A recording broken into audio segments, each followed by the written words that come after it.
कांग्रेस नेता रणदीप सिंह सुरजेवाला ने कहा कि राहुल गांधी ने ठीक ही सवाल पूछा है कि क्या अब सरकार की नीतियों का विरोध करना इस देश में एक अपराध बन गया है। उन्होंने कहा कि अगर विरोध या आलोचना करना अपराध माना जाता है तो हर कांग्रेस कार्यकर्ता ये अपराध बार बार करेगा।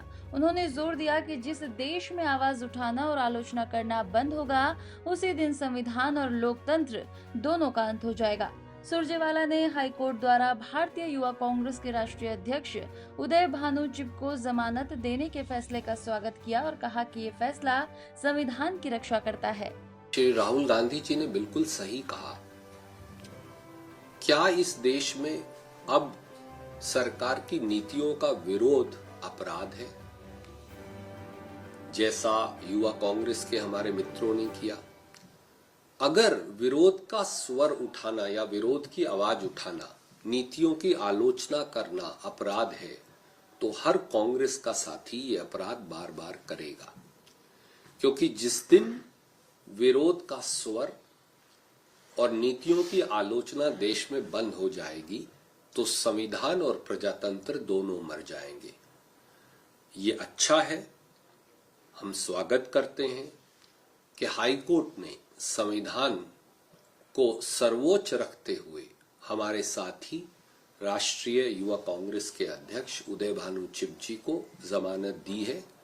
अगर भाजपा संविधान और प्रजातंत्र का सम्मान करती है तो उन्हें ये सारे मुकदमे तुरंत वापस ले माफी मांगनी चाहिए। अगर इसका आप उदाहरण देखना चाहें तो याद रखें कि डॉक्टर मनमोहन सिंह जी की मौजूदगी में भी भाजपा के एक साथी ने कपड़े उतार दिए थे, परंतु डॉक्टर साहब ने कहा जब वो प्रधानमंत्री थे कि इस पर कोई इसे तकलीफ पुलिस ने पहुंचाई। याद करिए जब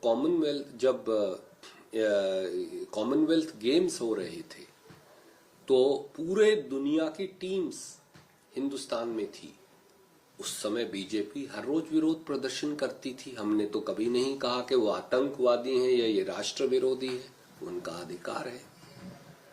हरियाणा के कई नेतागण भाजपा के कमीज के साथ साथ बनियान उतारकर अर्धनिर्वस्त्र होकर उन्होंने बहुत बार कांग्रेस की सरकार का विरोध किया।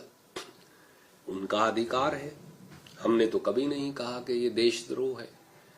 इसलिए सरकार का विरोध देशद्रोह नहीं हो सकता। देश सरकारों और व्यक्तियों से बड़ा है।